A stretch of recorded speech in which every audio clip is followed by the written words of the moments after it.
Selamat datang di channel Pemuja Malam. Jangan lupa like, share, and subscribe ya. Terima kasih.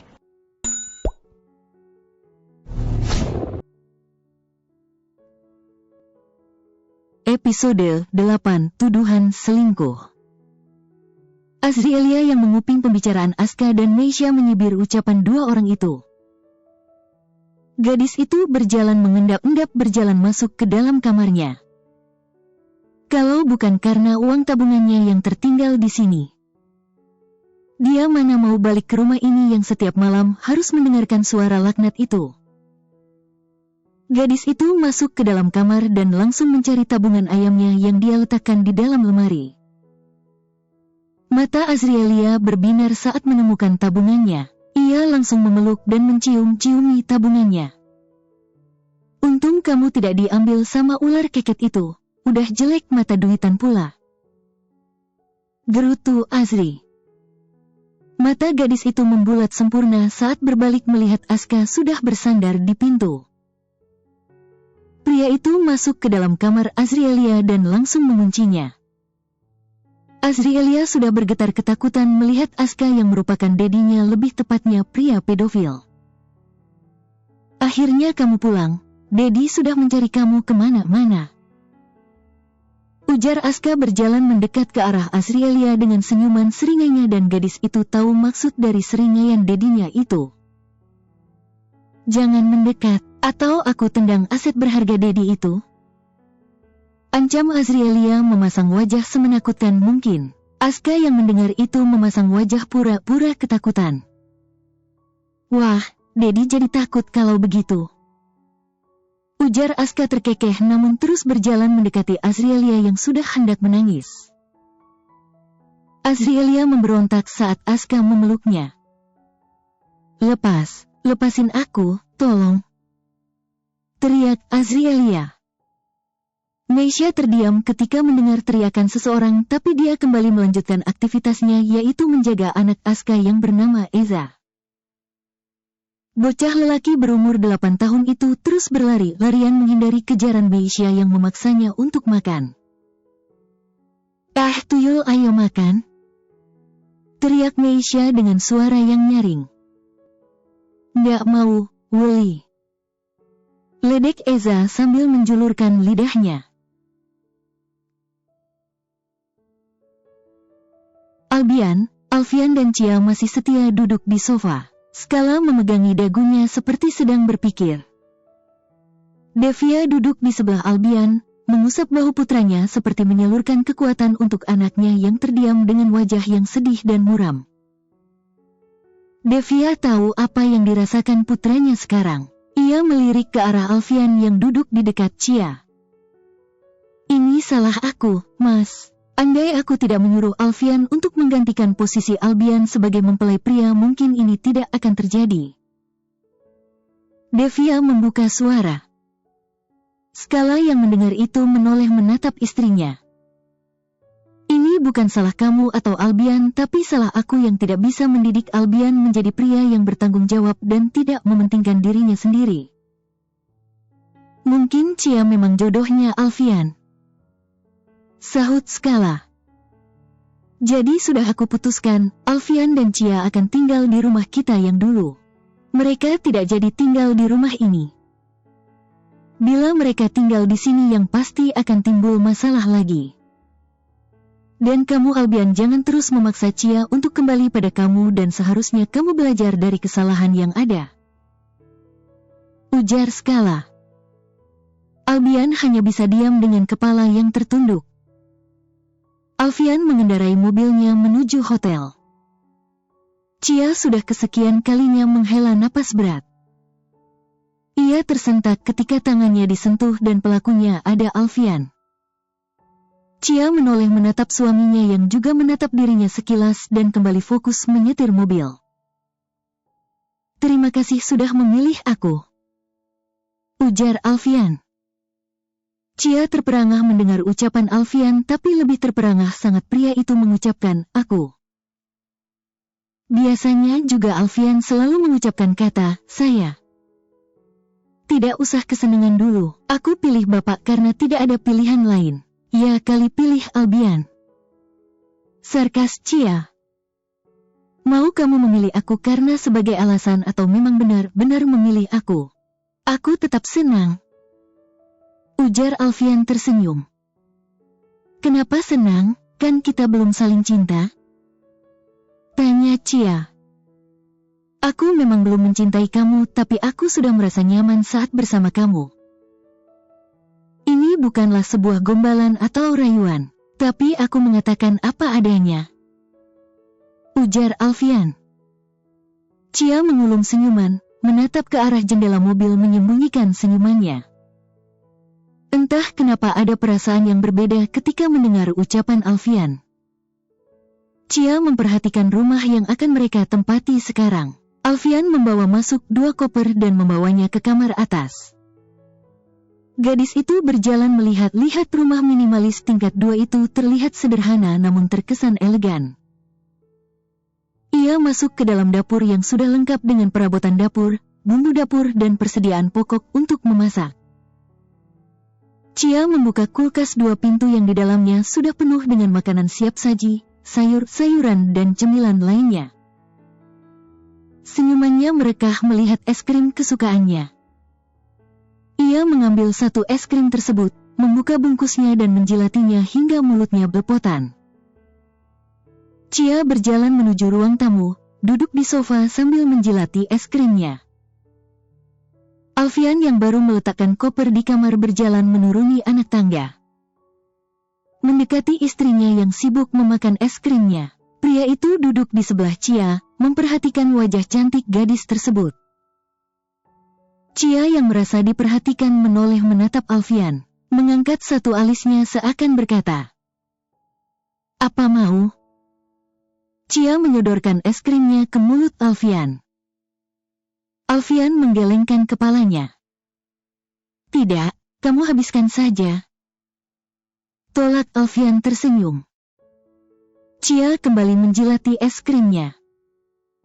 Tubuh gadis itu menegang saat Alfian menjilati sudut bibir Cia. Jantung gadis itu berdetak tak karuan seakan ingin keluar dari tempatnya. Tubuhnya mematung seakan sentuhan itu membuat dia tidak bisa bergerak. "Manis, aku suka." Ujar Alfian tersenyum apalagi melihat wajah tegang Cia sangat menggemaskan baginya. Alfian segera pergi dari hadapan Cia karena ada sesuatu yang harus dia kerjakan. Cia langsung tersadar dan menyentuh sudut bibirnya. Sebuah senyuman tercetak jelas di bibir tipisnya dengan semburat merah di kedua pipinya. Entah mengapa hatinya berbunga-bunga seperti ini. Albian duduk bersandar di ranjang menatap foto Cia yang dia dapatkan dari kamar Alfian. Entah sejak kapan saudara kembarnya itu menyimpan foto ini. Ia kaget ketika seseorang merebut foto itu dari tangannya. Albian langsung memberikan tatapan tajam pada sang pelaku sedangkan Azrielia tersenyum cengengesan. "Kembalikan foto itu," pinta Albian dengan ketus. "Kenapa aku harus memberikan pada abang? Ini foto istrinya Bang Alfian dan kenapa abang Albian mesem-mesem seperti orang gila? Ingat jangan jadi pembinor di rumah tangga orang lain walau istri orang lebih menggoda dari perawan di luaran sana." Ejek Azrielia tersenyum mengejek. Albian memalingkan wajahnya dan berdecak kesal. Azrielia duduk di samping Albian. "Abang lebih baik cari wanita yang lain. Jangan terus mengharapkan Cia, wanita yang tidak mungkin bisa abang gapai. Cari wanita yang mencintai abang dan sebaliknya. Kalau abang terus seperti ini, sama saja abang menyakiti hati abang sendiri. Beri kesempatan pada wanita lain untuk menaklukkan hati abang." Tutur Azrielia menatap Albian yang juga menatap dirinya. "Tahu apa kamu soal cinta, heh?" Ejek Albian tersenyum meremehkan. "Kamu masih bocah kemarin sore yang tak tahu masalah seperti itu." Cibir Albian. Azrielia menghela napas berat dan tersenyum. Walau umurku masih 19 tahun, aku sudah paham apa itu cinta dan sakitnya saat cinta kita dikhianati. Orang yang jatuh cinta tidak pernah pandang umur, mau masih belasan tahun atau sudah puluhan tahun. Bukan berarti orang yang bisa merasakan jatuh cinta itu harus berumur 20, 23, 25 dan seterusnya. Ini, nih kalau orang terlalu berteman dengan tumpukan pekerjaan hingga tidak tahu bagaimana di dunia luaran sana. Ujar Azrielia. Albian terdiam membisu, tak bergeming dengan ucapan sepupunya yang memang benar. Iya, kamu benar, tidak seharusnya aku terus mengharapkan Chia. Mungkin dengan merelakannya membuat hatiku tenang dan plong. Sahut Albian. Albian dan Azrielia saling melemparkan senyumannya. Kamu kenapa kesini? Tanya Albian. Biasalah, aku habis bertengkar sama Dedi. Semenjak kehadiran Tante Meisha hubungan aku dan Dedi merenggang. Aku kangen sama Dedi aku yang dulu, yang humoris dan bisa menempatkan dirinya sebagai Dedi maupun sebagai teman curhat. Tapi sekarang kami bagai orang asing yang tak saling kenal. Ujar Azrielia dengan wajah yang sedih. Albian menatap kasihan pada Azrielia. Dia memeluk sepupunya dan mengusap kepala gadis itu dengan sayang. Lebih baik kamu tinggal di sini. Alfian juga tidak tinggal di sini, jadi kamu bisa pakai kamarnya. Ujar Albian. Chia duduk di sisi ranjang sambil tersenyum, senyum sendiri mengingat kejadian yang membuat jantungnya berdiskoria. Senyumannya langsung memudar berganti dengan ekspresi wajah yang biasa saja, seakan tidak terjadi apa-apa saat melihat Alfian masuk ke dalam kamar. Pria itu mendekati Chia yang mengalihkan pandangannya sambil mengulum senyuman. Kamu sudah mandi? Tanya Alfian seraya melepaskan baju kaosnya yang sudah basah karena keringat. Aku belum mandi, tiba-tiba badan aku menggigil. Sahut Chia. Alfian meletakkan telapak tangannya pada dahi istrinya membuat Chia mematung menatap suaminya. Suhu badan kamu normal, mungkin kamu malas mandi. Ujar Alfian. Chia cengengesan membenarkan ucapan pria itu. Iya, aku lagi malas mandi. Ujar Chia. Alfian menggelengkan kepalanya melihat sikap malas istrinya. Jadi perempuan itu jangan malas mandi, itu untuk kebersihan diri kamu juga, jadi jangan dibiasakan seperti itu. Ujar Alfian tersenyum. Alfian berlalu di hadapan Chia dan masuk ke kamar mandi. Melihat pria itu masuk ke kamar mandi, Chia kembali tersenyum, hatinya menghangat saat Alfian menyentuh dahinya. Dia seperti tersengat listrik saat suaminya menyentuhnya. Suara bel rumah membuat Chia membuyarkan lamunannya. Ia segera keluar dari kamar menuju ke pintu keluar. Chia membuka pintu rumah. Ia nampak mengkerutkan keningnya melihat seorang wanita cantik yang terlihat lebih dewasa. Dan anak kecil perempuan yang menggandeng tangan wanita itu tengah berdiri di depan pintu seraya tersenyum. Maaf, saya cari Mas Alfian. Apa dia ada di dalam? Tanya wanita yang bernama Kanaya itu. Hati Chia sudah memanas dan rasa cemburu mulai menyelimuti hatinya mendengar wanita yang ada di depannya ini menyebut Alfian dengan sebutan Mas. Walau terdengar biasa saja, tapi Chia tetap tidak suka. Ngapain cari Bapak Alfian? Tanya Chia dengan nada ketus sambil berkacak pinggang. Kanaya tampak kaget ketika kedatangannya tidak disambut dengan baik. Ella nampak ketakutan melihat Chia yang seperti orang kesurupan dengan mata melotot. Bocah berumur 5 tahun itu menyembunyikan dirinya di belakang sang bunda, Kanaya.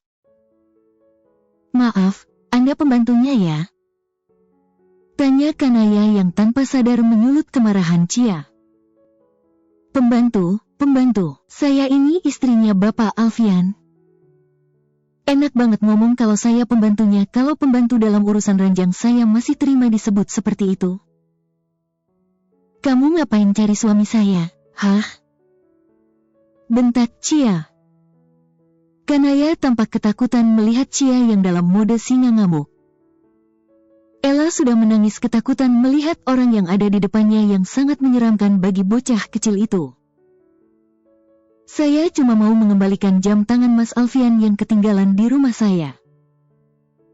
Dan saya titip salam buat Mas Alfian, dan katakan terima kasih untuk servisnya. Ujar Kanaya setelah memberikan jam tangan itu, ia segera pergi dari hadapan Chia yang nampak mematung. Pikiran Chia langsung mengarah ke hal negatif. Kenapa bisa jam tangan Bapak Alfian ketinggalan di rumah Kanaya? Apa mereka berdua berselingkuh? Bapak Alfian! Teriak Chia dengan suara yang menggelegar memenuhi semua isi ruangan dengan suaranya yang cempreng. Napas Chia memburu dengan wajah yang memerah, matanya sudah berair. Chia berjalan menaiki tangga dengan tergesa-gesa. Napasnya memburu, mulutnya berkomat-komit.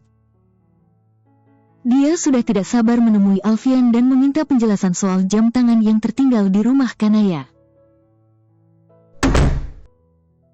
Chia membuka pintu kamar dengan kasar tak peduli bila pintu itu rusak.